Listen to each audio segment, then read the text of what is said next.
Bismillahirrahmanirrahim. Assalamualaikum warahmatullahi wabarakatuh. Ketemu lagi dengan Razik Zikri Channel, channel keluarga, hiburan, dan olahraga. Teman-teman, di sini saya akan menyampaikan proses atau cara berpergian keluar kota dengan menggunakan jasa pesawat terbang di masa pandemi corona ini atau PSBB. Kita diperbolehkan berpergian menggunakan pesawat terbang berdasarkan Peraturan Menteri Perhubungan Nomor 25 Tahun 2020. Saya akan bacakan peraturan dari Menteri Perhubungan Nomor 25 Tahun 2020 itu. Nih, saya bacakan peraturan menterinya. Peraturan Menteri Perhubungan Republik Indonesia Nomor PM 25 Tahun 2020 tentang pengendalian transportasi selama masa mudik Idul Fitri tahun 1441 Hijriah dalam rangka pencegahan penyebaran Corona Virus Disease 2019 COVID-19. Kita langsung lewati tadi ada menimbang, memutuskan, menetapkan dan segala macamnya sampai ada keputusan pada pasal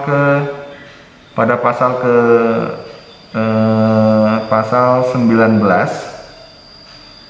larangan sementara penggunaan transportasi udara sebagaimana dimaksud dalam pasal 1 ayat 2 huruf D merupakan larangan kepada setiap warga negara melakukan perjalanan di dalam negeri melalui bandar udara dari dan ke wilayah yang ditetapkan sebagai pembatasan sosial berskala besar. Di pasal 20 di sana disebutkan juga untuk syarat-syaratnya.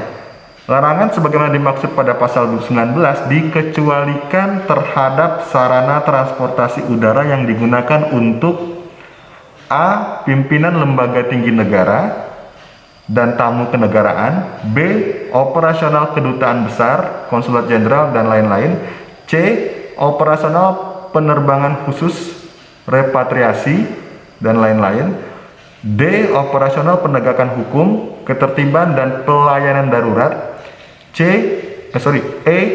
Operasional angkutan kargo, dan F. Operasional lainnya berdasarkan izin Direktur Jenderal Perhubungan Udara.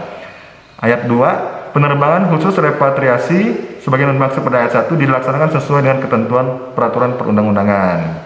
Itu tadi Peraturan Menteri Perhubungan Nomor 25 Tahun 2020 dan dipertegas juga berdasarkan Surat Edaran Gugus Tugas Percepatan Penanganan COVID-19 Nomor 4 pada tahun 2020 tentang kriteria pembatasan perjalanan dalam rangka penanganan Coronavirus Disease 2019 atau COVID-19. Kalau teman-teman lihat di sini kalau teman-teman lihat pada surat edaran itu, saya bacakan juga. Kita langsung saja di C, ruang lingkup, ada kriteria pengecualian pada perjalanan orang yang bekerja pada lembaga pemerintah atau swasta yang menyelenggarakan pelayanan percepatan penanganan COVID-19, pelayanan pertahanan, keamanan dan ketertiban umum, pelayanan kesehatan, pelayanan kebutuhan dasar, pelayanan pendukung layanan dasar, pelayanan fungsi ekonomi penting.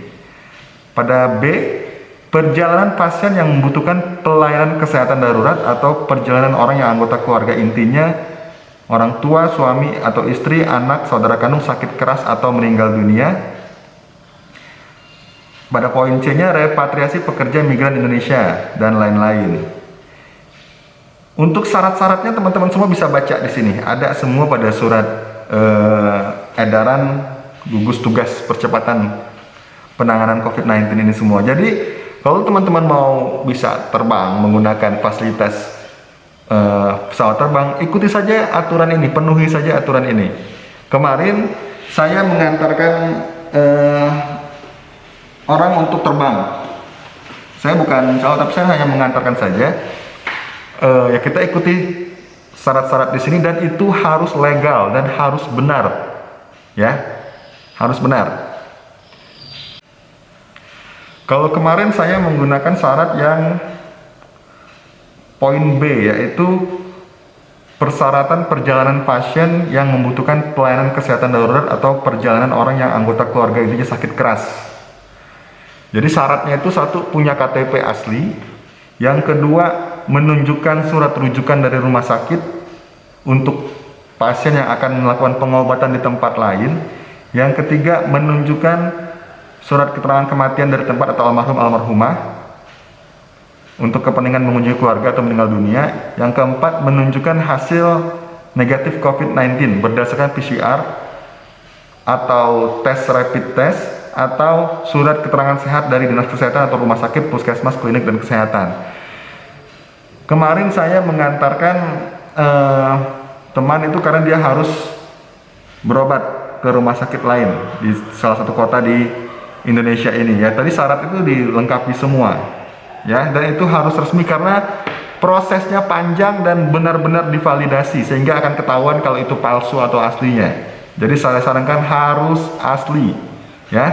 Nah, untuk itu biar jelas teman-teman ikuti saja videonya. Oke teman-teman, ikuti terus video ini sampai selesai biar teman-teman tidak gagal paham dan mendapatkan manfaatnya. Kita lanjut.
Itu pemeriksaan pos 1.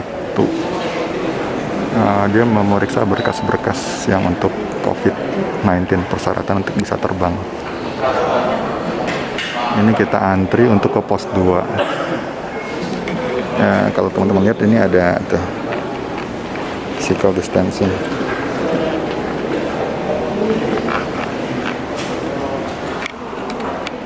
Oke ya.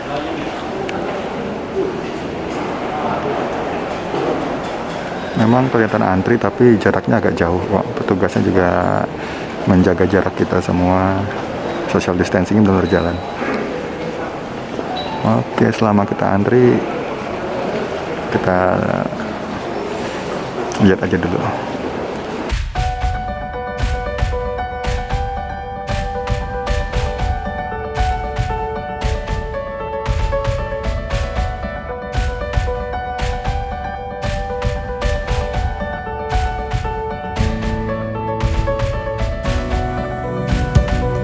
Ya teman-teman, kita sudah di dalam menuju checkpoint 4. Antri lagi panjang banget, tapi teman-teman kita lihat semuanya ini menggunakan social distancing dan wajib menggunakan masker. Jadi ya alhamdulillah, mudah-mudahan insya Allah lancar ya.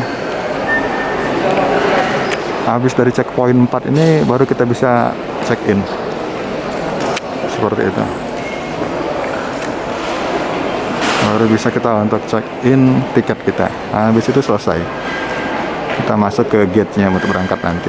Oke teman-teman, kita ikuti terus ya.